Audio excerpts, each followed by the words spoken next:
Meus queridos irmãos e irmãs, meus amigos, minhas amigas, mais uma vez nós vamos abrir a Bíblia para refletirmos sobre esse tema, que é o tema da nossa série em junho, Pandemia e Pandemônio, uma convocação à fé madura. Esse é o quarto e último encontro dessa série. No primeiro encontro nós refletimos sobre esse tema. Deus está transformando o nosso pranto em dança. Depois, no segundo encontro, refletimos a partir de uma pergunta. Há uma resposta cristã para essa crise que estamos vivendo? E na semana passada, no nosso terceiro encontro, nós conversamos sobre esse tema. O mal não tem a última palavra. Todas essas mensagens estão disponíveis no nosso canal do YouTube. Hoje, o tema também é uma pergunta, e a pergunta é a seguinte: como superar a ansiedade? Como superar a ansiedade? Veja que eu não estou dizendo como vencer a ansiedade, porque a rigor eu não creio que nós sejamos capazes de vencer a ansiedade no sentido de resolvermos o problema da ansiedade de uma vez por todas. O que nós conseguimos é superá-la, o que nós conseguimos é lidar de uma maneira saudável e adequada com ela, de modo que ela não inviabilize a nossa vida. Então, como podemos superar a ansiedade? Isto é, como podemos nos colocar acima dela? Como podemos passar sobre ela? Para isso, eu quero te convidar a abrir a Bíblia, ou quem sabe acessar um dispositivo eletrônico, na carta que o apóstolo Paulo escreveu à igreja de Filipos. Filipenses, capítulo 4, do versículo 4 ao versículo 9. Eu vou fazer essa leitura onde está registrado o seguinte: alegrem-se sempre no Senhor. Novamente direi, alegrem-se. Seja a amabilidade de vocês conhecida por todos. Perto está o Senhor. Não andem ansiosos por coisa alguma, mas em tudo, pela oração e súplicas, e com ação de graças, apresentem seus pedidos a Deus. E a paz de Deus, que excede todo entendimento, guardará o coração e a mente de vocês em Cristo Jesus. Finalmente, irmãos, tudo o que for verdadeiro, tudo o que for nobre, tudo o que for correto, tudo o que for puro, tudo o que for amável, tudo o que for de boa fama, se houver algo de excelente ou digno de louvor, pensem nessas coisas. Ponham em prática tudo o que vocês aprenderam, receberam, ouviram e viram em mim. E o Deus da paz estará com vocês. Amém. Amém. Senhor Deus, eu quero te agradecer essa palavra lida e quero te suplicar que por graça e misericórdia eu seja fiel ao transmiti-la e que os teus filhos e filhas que hão de ouvi-la possam ouvir não meramente as minhas palavras, mas a palavra do Senhor, a mensagem do Senhor nas minhas palavras. Eu peço que seja assim, Deus, em nome de Jesus, porque creio que pode ser assim. Amém, Senhor. Amém. Amém. Como superar a ansiedade? Eu acredito que esse texto que eu li pode nos ajudar a responder a essa pergunta.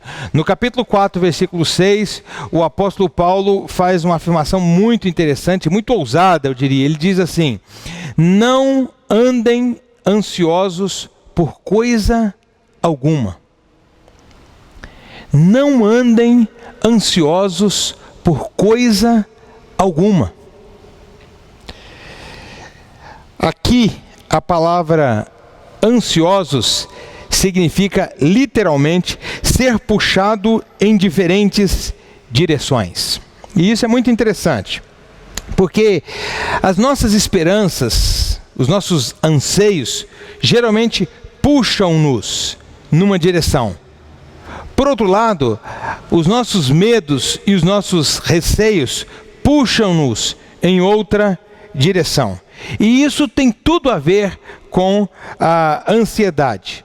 porque a ansiedade é um mal terrível, justamente porque ela tem o poder de rasgar as pessoas ao meio. As pessoas ansiosas se sentem cindidas, divididas, são pessoas que não conseguem estar presentes no momento presente. Uma parte delas está no presente, mas a outra parte está no passado. Uma parte delas está no presente, mas a outra parte está no futuro. Uma parte delas está na esperança, mas a outra parte está no meio. A ansiedade tem esse poder de rasgar as pessoas ao meio, de nos puxar em diferentes direções.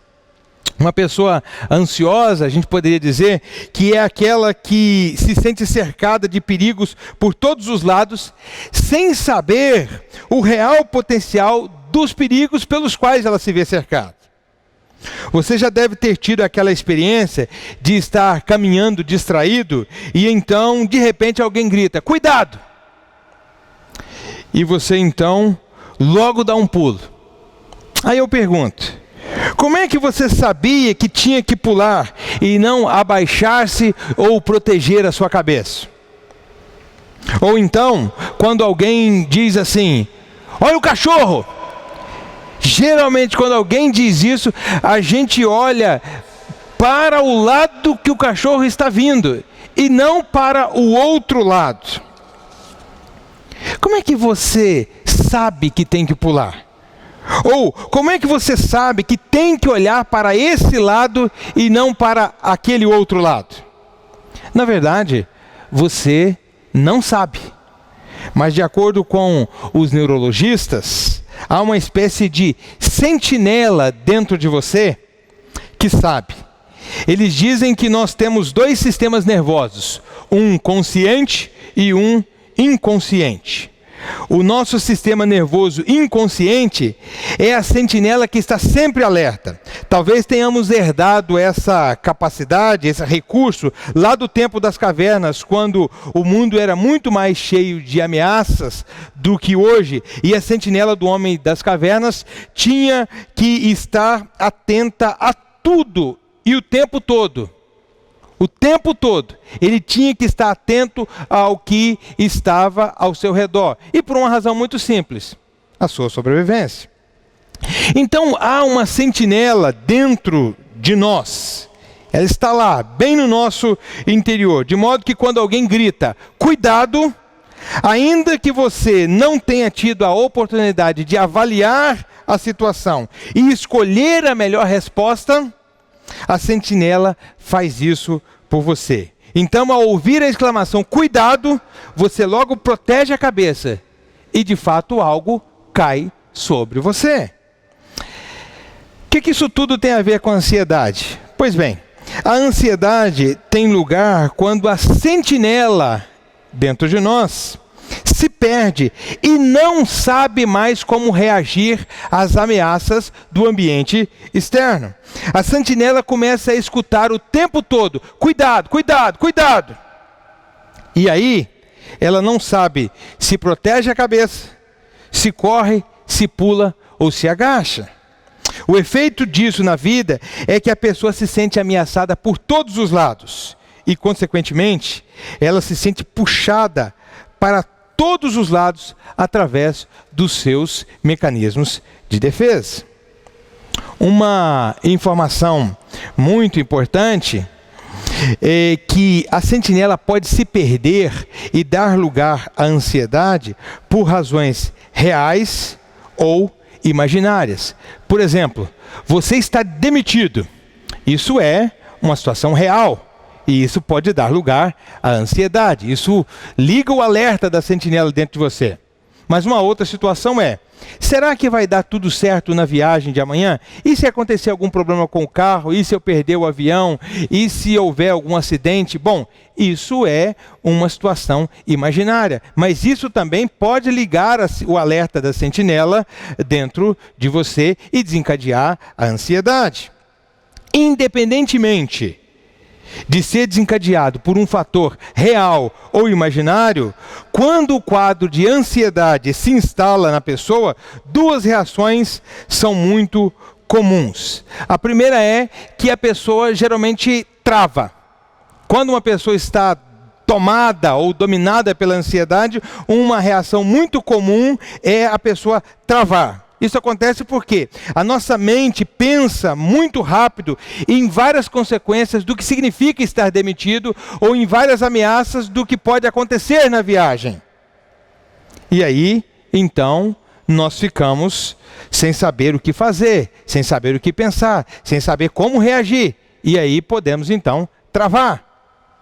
Uma outra reação que acontece quando o quadro de ansiedade se instala é que a pessoa sai fazendo o que dá na telha. Quando a sentinela dentro dela se perde portanto, ela está num quadro de ansiedade, a pessoa começa a fazer o que dá na telha porque, de certa forma, ela perde contato com a realidade. A pessoa fica tão desequilibrada que ela pode sair falando dos seus problemas com qualquer pessoa, falando das suas crises com qualquer pessoa, falando o que deve e o que não deve no momento adequado, no momento que não é adequado. A pessoa pode, por causa da ansiedade, começar a comprar tudo que vê. A pessoa pode começar a comer e a beber além da conta porque ela está ansiosa. E por que isso acontece? Isso acontece porque a pessoa está tentando encontrar uma forma de aliviar a sensação de sufocamento que ela está sentindo. Ela está tentando arrumar uma forma de aliviar a tensão de estar sendo puxada em todas as direções e ao mesmo tempo de sentir uma espécie de aperto no peito. Ou a pessoa trava, ou a pessoa faz o que dá na telha. É muito comum acontecer isso num quadro de ansiedade. É muito interessante que o apóstolo Paulo tinha motivos reais e motivos imaginários para ele se sentir ansioso. O apóstolo Paulo, quando escreveu a carta aos Filipenses, ele estava preso e estava condenado à morte. Então ele tinha motivos reais para se sentir ansioso, para que a ansiedade se instalasse na sua vida. Mas ele também tinha motivos imaginários, do tipo, será que as pessoas vão considerar válido aquilo que eu fiz? Será que eu vou conseguir deixar um legado para as pessoas?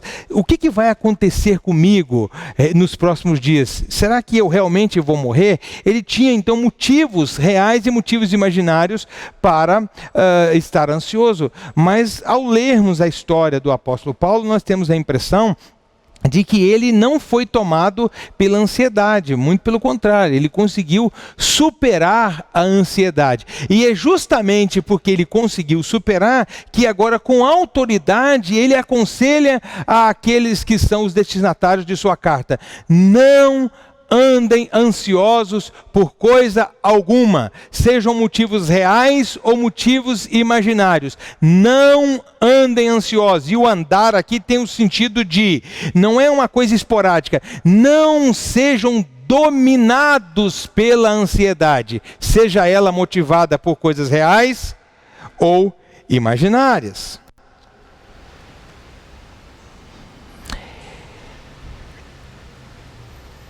A gente poderia dizer o seguinte para o apóstolo Paulo: Paulo, você pensa que é fácil lidar com a ansiedade? Você pensa que é fácil superar a ansiedade? E eu imagino que o apóstolo Paulo, se a gente pudesse fazer essa pergunta para ele, responderia da seguinte maneira: não, eu não penso que seja fácil. Na verdade, não é nada fácil, mas eu consegui superar a ansiedade. E aí eu imagino que a gente perguntaria para ele: então, Paulo, mas como é que a gente pode então conseguir? Como é que você conseguiu? Conte o segredo para a gente.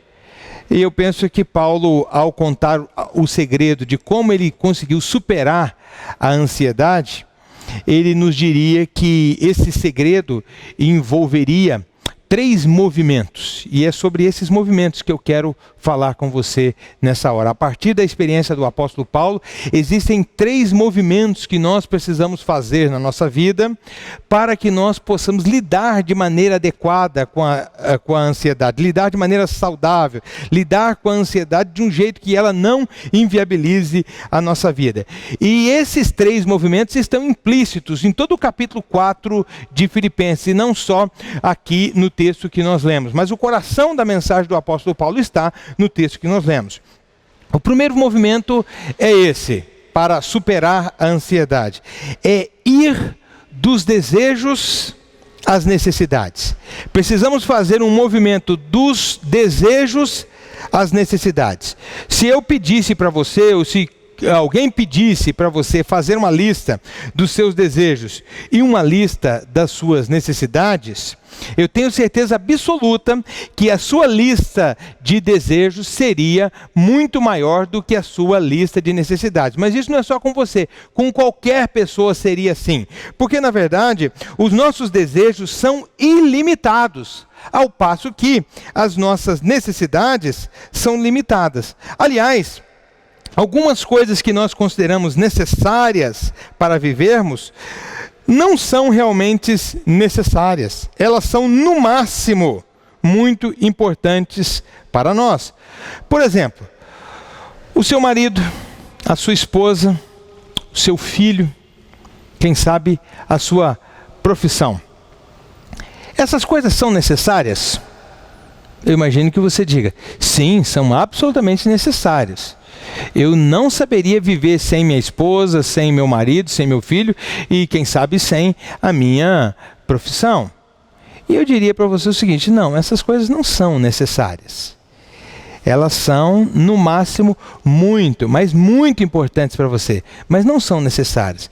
Você com certeza conseguiria viver sem o seu marido, sem a sua esposa, sem o seu filho e sem a sua profissão.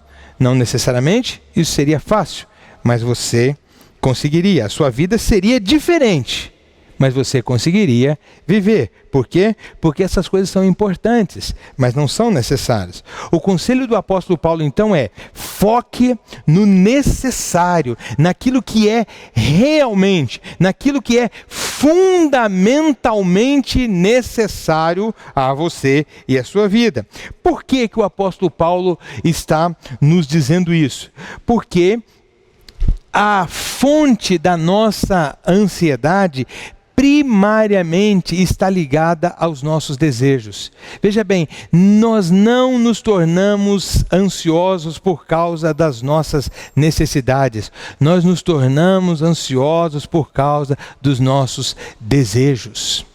Então foque nas suas necessidades. Inclusive porque o apóstolo Paulo vai nos dizer em Filipenses 4, versículo 19... Pode tranquilamente focar nas suas necessidades, porque o meu Deus suprirá todas as necessidades de vocês em Cristo Jesus, de acordo com a sua gloriosa riqueza e generosidade. Podem focar nas necessidades, porque Deus suprirá todas as necessidades de vocês de acordo com as suas gloriosas riquezas em Cristo Jesus. Então, se eu quero superar a ansiedade, um primeiro movimento que eu preciso fazer na vida é o de identificar as minhas necessidades e diferenciá-las dos meus desejos e focar nas necessidades. Não que eu não possa desejar coisas e não que eu não possa ter uma lista de desejos. Não, claro que eu posso ter, mas eu não devo viver focado na minha lista de desejos e sim na minha lista de necessidades, porque Deus está comprometido em suprir todas as nossas necessidades. E uma pessoa que está desenvolvendo uma fé madura é aquela pessoa que sabe que Deus está comprometido em suprir todas as nossas necessidades em Cristo Jesus. Um segundo movimento que nós podemos fazer e que precisamos fazer para superar a ansiedade é justamente o movimento do descontentamento ao contentamento. Um movimento do descontentamento ao contentamento. O descontentamento, ou mais precisamente, a sensação de que está faltando alguma coisa em nossa vida, não é recente. Não é recente. Mas o nosso momento histórico tem mostrado que o descontentamento assumiu no nosso tempo proporções descomunais. Nós vivemos hoje aquilo que a gente poderia chamar de a era do descontentamento.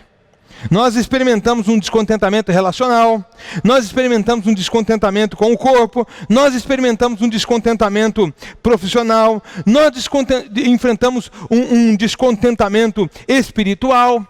E a pandemia não melhora esse cenário, muito pelo contrário, a pandemia só agrava esse cenário de descontentamento. E aí o apóstolo Paulo tem algo muito precioso para nós aqui no capítulo 4, versículo 12, quando ele diz o seguinte: eu aprendi o segredo de viver contente em toda e qualquer situação.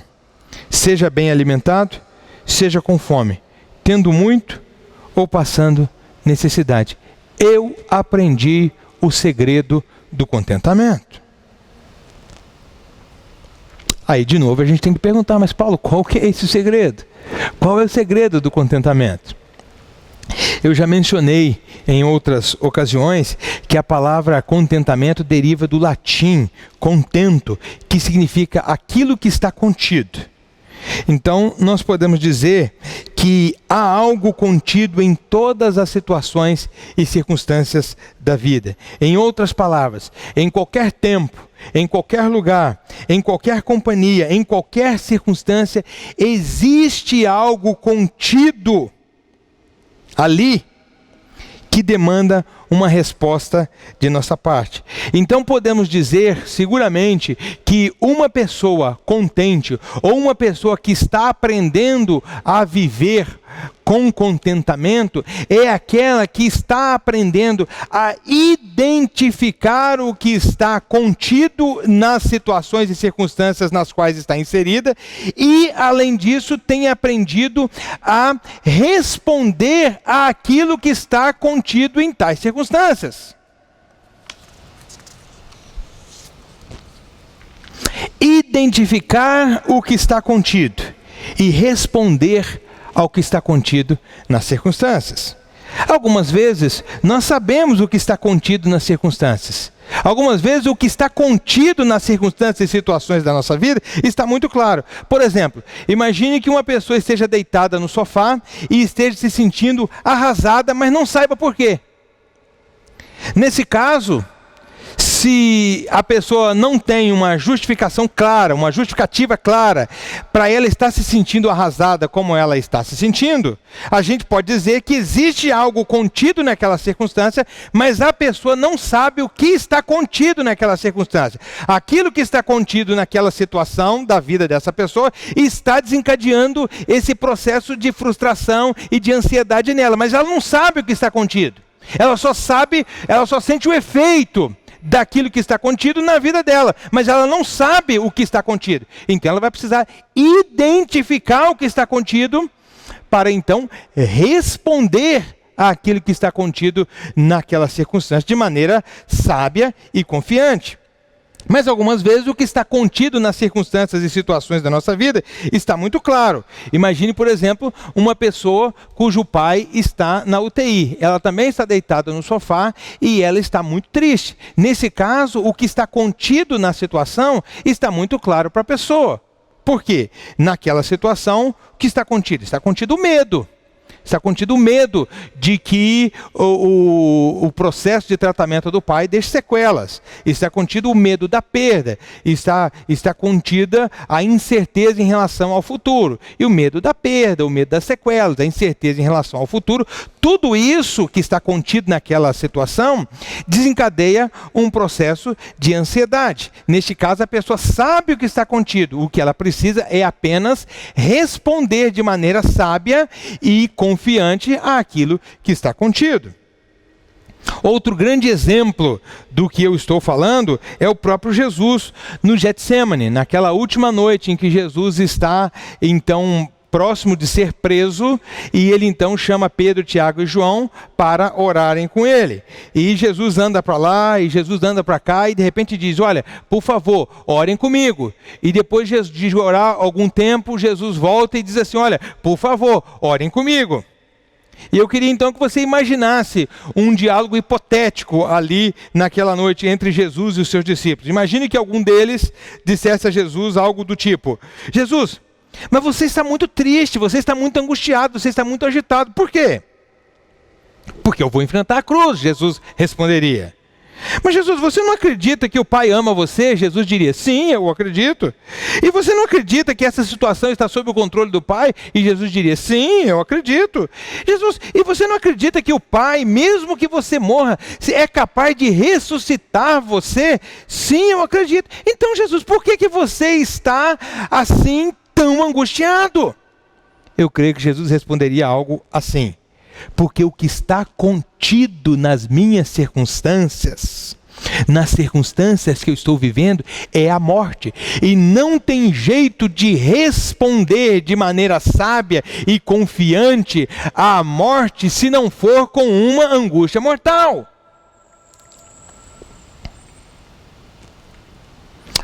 O que está contido nas suas circunstâncias? Pense um pouquinho. Imagine que você esteja enfrentando a ansiedade, uma grande ansiedade. E essa ansiedade está a ponto de inviabilizar a sua vida e as suas relações. Você precisa se perguntar, o que está contido nessas circunstâncias que você está vivendo? Porque se você não entender o que está contido, você não pode fazer o movimento do descontentamento que alimenta a ansiedade para o contentamento que nos ajuda a superar a ansiedade. O que está contido nas circunstâncias que você está vivendo? É medo,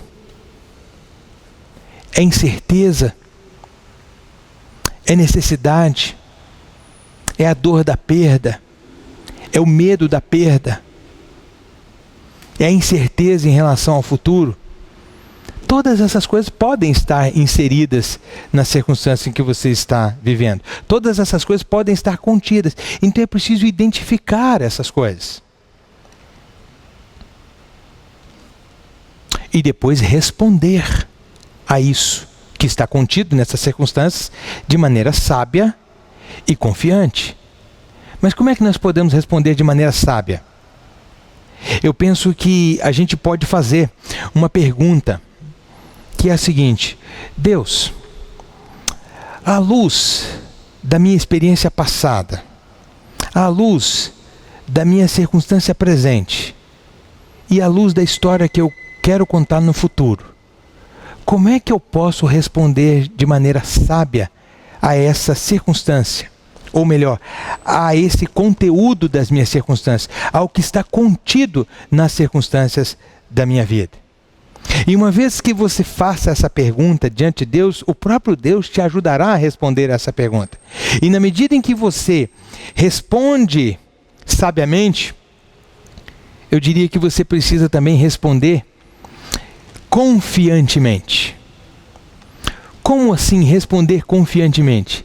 Responder à circunstância que você está vivendo, sabendo que, embora aquilo que esteja ou que está contido nessa circunstância esteja desencadeando um processo de ansiedade em você, nessas mesmas circunstâncias está presente aquele que por nada é contido e que a tudo contém. Aquilo que está contido nas circunstâncias pode sim desencadear a ansiedade, mas também está presente naquela circunstância aquele que por nada ou ninguém é contido, aquele em quem tudo está contido, aliás, aquele em quem a sua vida está contida. Então eu posso enfrentar essa situação e o que está contido nessa situação com sabedoria e com confiança, porque eu sei que independentemente daquilo que está contido nessas circunstâncias, a minha vida está contida em Deus. Nós somos convidados pelo apóstolo Paulo a fazermos esses movimentos. O primeiro movimento dos desejos às necessidades. O segundo movimento do descontentamento ao contentamento. E o terceiro movimento para superar a ansiedade é dos nossos pensamentos aos pensamentos de Deus. Grande parte do que somos e fazemos, nós somos e fazemos a partir do que pensamos. Portanto, o conteúdo dos nossos pensamentos é decisivo para o tipo de vida que estamos vivendo ou o tipo de vida que vamos viver. E a ansiedade não tem a ver só com o conteúdo dos nossos pensamentos, mas também com o processo de aceleração da nossa capacidade de pensar. A pessoa ansiosa sofre daquilo que é chamado hoje de a síndrome do pensamento acelerado. E talvez você não saiba disso, mas uma pessoa que está sempre pensando no que deveria ter acontecido ou naquilo que poderá acontecer, uma pessoa que está sofrendo então dentro do quadro de ansiedade, a síndrome do pensamento acelerado, é uma pessoa que está tendo a sua energia drenada o tempo todo. Grande parte da nossa energia é consumida pelo nosso cérebro e, portanto, quando nós estamos pensando de forma acelerada, nós estamos, sem perceber, drenando grande parte da nossa energia. É por isso que ao final do dia, mesmo quando você não fez algo que te provocasse tanto cansaço, você se sente totalmente esgotado. Por quê? Porque grande parte da sua energia foi gasta pensando naquilo que poderia ter acontecido, ou que você queria que tivesse acontecido, ou naquilo que você gostaria que acontecesse, ou que você quer que aconteça, mas ainda não aconteceu. Então é por isso que nós precisamos fazer o movimento dos nossos pensamentos para o pensamento ou para os pensamentos de Deus. A esse respeito, Isaías capítulo 55, versículo 7, nos traz uma instrução muito importante e muito interessante. O profeta nos diz o seguinte: que o ímpio abandone o seu caminho e o homem mau os seus pensamentos. Volte-se ele para o Senhor, que terá misericórdia dele. Volte-se para o nosso Deus, pois ele perdoará de bom grado. Veja, o homem mau deve abandonar os seus pensamentos, porque a sua maldade está ligada aos seus pensamentos, que não são os pensamentos de Deus. Veja que coisa interessante. O tipo de vida que o ímpio vive está direta e profundamente relacionado ao tipo de pensamento que ele abriga em sua mente. É por isso que ele precisa trocar os seus pensamentos pelos pensamentos de Deus. Então esse texto de Isaías precisa ser muito bem entendido. Versículos 8 e 9, capítulo 55, versículo 8 e 9 vai dizer o seguinte: pois os meus pensamentos não são os seus pensamentos, nem os meus caminhos os seus caminhos. Declara o Senhor: assim como os céus são mais altos do que a terra, também os meus caminhos são mais altos do que os seus caminhos, e os meus pensamentos mais altos do que os seus pensamentos. Veja bem, o que Deus está dizendo aqui, como às vezes muitas pessoas entendem, não é que eu não posso ter o mesmo tipo de pensamento que Deus tem. Muitas pessoas dizem assim: os pensamentos de Deus não são os meus pensamentos, os pensamentos de Deus não são os nossos pensamentos, os caminhos de Deus não são os nossos caminhos. Ora, não é disso que ele está dizendo. Ele está dizendo assim, que os meus pensamentos estão muito diferentes dos pensamentos do ímpio. Os meus caminhos são muito diferentes do caminho do ímpio. Mas se o ímpio deixar o seu mau caminho e o seu pensamento, o ímpio pode ter o mesmo tipo de pensamento que eu tenho. Se ele andar no meu caminho, ele terá o mesmo tipo de pensamento que eu tenho. Então, nós podemos ter, tanto quanto suportamos como seres humanos que somos, o mesmo tipo de pensamento que Deus tem. Aliás, não temos como viver a vida que Deus propõe para nós se nós não estivermos pensando os pensamentos de Deus. Mas como é que eu posso ter os pensamentos de Deus em mim? Como é que eu posso pensar os pensamentos de Deus? Porque pensar os pensamentos de Deus é fazer o que o apóstolo Paulo está nos falando no capítulo 4, versículo 8. É pensar em tudo que for verdadeiro. Como é que são os pensamentos de Deus? Tudo que é nobre, tudo que é correto, tudo que é puro, tudo que é amável, tudo que é de boa fama. Os pensamentos de Deus têm a ver com essas coisas. E é nessas coisas que nós devemos pensar. O apóstolo Paulo diz isso. Finalmente, irmãos, pensem nessas coisas. Em outras palavras, é preciso que vocês abram mão dos pensamentos de vocês que fazem vocês serem puxados para lá ou serem puxados para lá. E que vocês então possam pensar os pensamentos de Deus. Pensem nessas coisas. E a gente poderia perguntar para Paulo de novo. Mas Paulo, como é que a gente consegue pensar nessas coisas? Eu já entendi o tipo de pensamento que Deus tem e que eu posso ter o mesmo tipo de pensamento que Deus tem. Eu posso pensar nas coisas que Deus pensa. Mas como é que eu consigo pensar nessas coisas? Em tudo que é puro, em tudo que é nobre, em tudo que é correto, em tudo que é amável, em tudo que é de boa fama. Como é que eu posso pensar nessas coisas? Por meio do contato constante com a palavra de Deus. A Bíblia é a palavra escrita de Deus. Nós precisamos lê-la. Nós precisamos nos alimentar dela. Nós precisamos alimentar a nossa mente com aquilo que essa palavra diz. É claro que nós precisamos ouvir aquilo que o jornal diz. É claro que nós precisamos ler aquilo que a revista diz. É claro que nós precisamos ouvir aquilo que as pessoas dizem. E precisamos pensar nessas coisas. Mas nós não podemos empanturrar ou entupir a nossa mente só com aquilo que a cultura ou as pessoas dizem. Porque grande parte do que é dito não passa de fofoca. Aquilo que realmente é boa notícia está registrado aqui. Aquilo que é algo absolutamente essencial para a nossa vida está registrado aqui. Então, na medida que eu tenho contato com essa palavra, à medida que eu me familiarizo com essa palavra, eu vou me familiarizando com o tipo de coisa que Deus pensa. Eu vou experimentando aquilo que a Bíblia chama de ter a mente de Cristo. A mente de Cristo começa a ser formada em mim.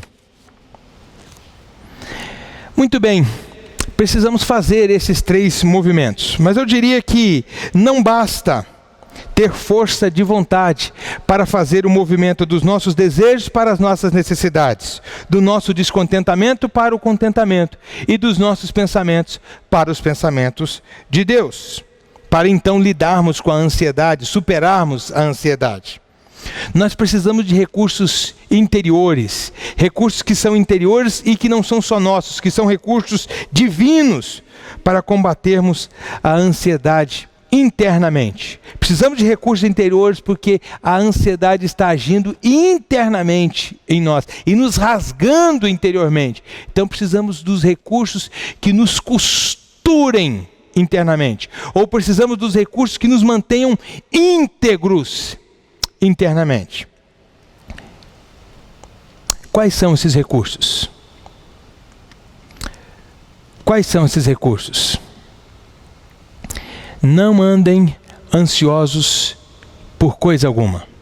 Antes, através da oração e com súplicas e com ações de graças, apresentem seus pedidos a Deus. E o apóstolo Paulo arremata: e a paz de Deus, que excede todo o entendimento, guardará o coração e a mente de vocês em Cristo Jesus. Se nós perguntássemos para o apóstolo Paulo quais são os recursos interiores que Deus coloca à nossa disposição para lidarmos com aquilo que está nos rasgando internamente, o apóstolo Paulo resumiria numa palavra, ou numa expressão: a paz de Deus. E chama a sua atenção para um detalhe muito importante. Veja que o apóstolo Paulo está dizendo o seguinte: e a paz de Deus guardará vocês. Veja que ele não está dizendo paz com Deus, mas paz de Deus. Quando nós decidimos andar com Cristo, nós temos paz com Deus. E isso é algo imediato, que não depende de nós. Mas a paz de Deus, guardando a nossa mente, o nosso coração em Cristo Jesus, nos mantendo íntegros, inteiros interiormente, essa paz de Deus é algo que deve ser formado em nós e com a nossa participação. Esse é um recurso interior que nos ajuda a ir dos nossos desejos para as nossas necessidades, da nossa insatisfação para o contentamento e dos nossos pensamentos para os pensamentos de Deus, e assim superarmos a ansiedade. E aí você me diz, mas como eu posso conseguir essa paz de Deus? Como é que eu posso conseguir essa paz de Deus? O apóstolo Paulo vai nos dizer: não andem ansiosos de coisa alguma ou por coisa alguma, mas através da oração e súplica e com ação de graça, apresente seus pedidos ou apresentem seus pedidos a Deus. Oração de gratidão é fundamental para que nós sejamos alcançados pela paz de Deus, para que nós possamos desenvolver a experiência da paz de Deus operando em nós. E a oração de gratidão tem a ver com reconhecer a ação de Deus, o poder de Deus, a presença de Deus, o agir de Deus na nossa trajetória. É muito importante nós que queremos aprender a lidarmos de maneira saudável com a ansiedade e superarmos a ansiedade, exercitarmos a gratidão, isto é, reconhecermos a presença e a ação de Deus na nossa trajetória até aqui. Eu me lembro do salmista Davi, no Salmo 23, quando ele diz assim: ainda que eu ande pelo vale da sombra da morte, não temerei mal algum, porque tu estás comigo. Esse é um exemplo do que a gratidão pode fazer por nós, no processo de desenvolvermos a experiência da paz de Deus. Eu tenho certeza que Davi era um homem que vivia o tempo todo reconhecendo a presença de Deus na sua trajetória. E os salmos mostram isso muito claramente. Davi dá graças a Deus o tempo todo. Por que ele dá graças? Porque ele reconhece a presença e a ação de Deus na sua trajetória de vida. Davi olha para trás e ele percebe: Deus esteve comigo. Então, porque Deus esteve comigo ao longo da minha trajetória, agora no presente ele pode falar com confiança: ainda que eu ande pelo vale da sombra da morte, não temerei mal algum, porque tu estás comigo. A experiência de perceber que você esteve na minha trajetória de vida, e pelo que eu dou graças, me dá confiança para afirmar que você está comigo. E vejam, meus irmãos e irmãs, se nós podemos olhar para trás e com gratidão reconhecermos que Deus esteve presente na nossa trajetória, nós podemos crer que Ele está na nossa trajetória, que Ele está presente na nossa circunstância. Se Ele esteve presente, Ele está presente, por que vamos duvidar que Ele estará presente conosco também no futuro? Então, a oração de gratidão nos coloca em contato com esse movimento, que é o movimento da presença e da ação de Deus no nosso passado, no nosso presente e no nosso futuro. E quando nós sabemos que Deus está presente, esteve presente, está presente e estará presente, nós temos a experiência da paz de Deus. Mas o apóstolo Paulo nos diz também da oração de súplicas. Há momentos que a gente não tem como agradecer, não que a gente não tenha pelo que agradecer, mas há momentos que nós só podemos lamentar, que nós só podemos suplicar, que nós só podemos derramar a nossa alma diante de Deus. A oração de súplica é aquele tipo de oração em que a gente coloca os nossos fardos diante de Deus. Algumas pessoas dizem assim: olha, Deus não dá para nós um fardo maior do que o que a gente pode carregar. Eu diria para você, é verdade, Deus não nos dá fardos maiores do que os que a gente pode carregar. A rigor, em linhas gerais, Deus não nos dá fardos. Mas as pessoas nos dão fardos maiores do que os que a gente pode carregar. As circunstâncias nos dão fardos maiores do que os que a gente pode carregar. Por isso mesmo que a Bíblia vai dizer: levai os fardos uns dos outros, e assim vocês vão cumprir a lei de Cristo. Então há um momento quando nós estamos sendo esmagados debaixo dos nossos fardos e a ansiedade sobretudo a ansiedade profunda, é um fardo terrível. E quando nós estamos então envergando debaixo desses fardos, nós precisamos, através da súplica, depositar esses fardos diante de Deus. E depositar os fardos diante de Deus é dizer assim: Deus, eu sinto como se o meu interior estivesse sendo rasgado, se o meu interior estivesse sendo cingido.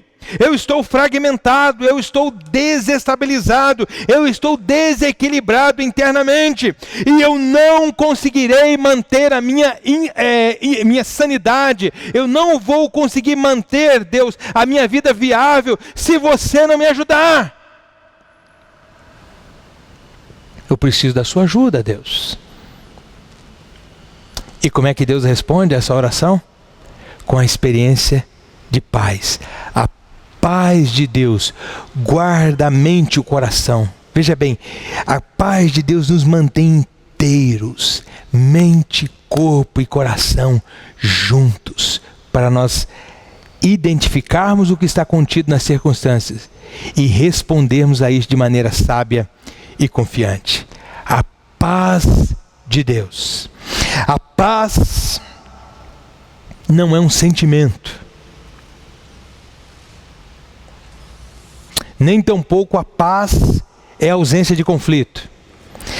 A paz é a condição de quem está progressivamente entregando a Deus os resultados desejados ou indesejados em todas as áreas e circunstâncias da vida.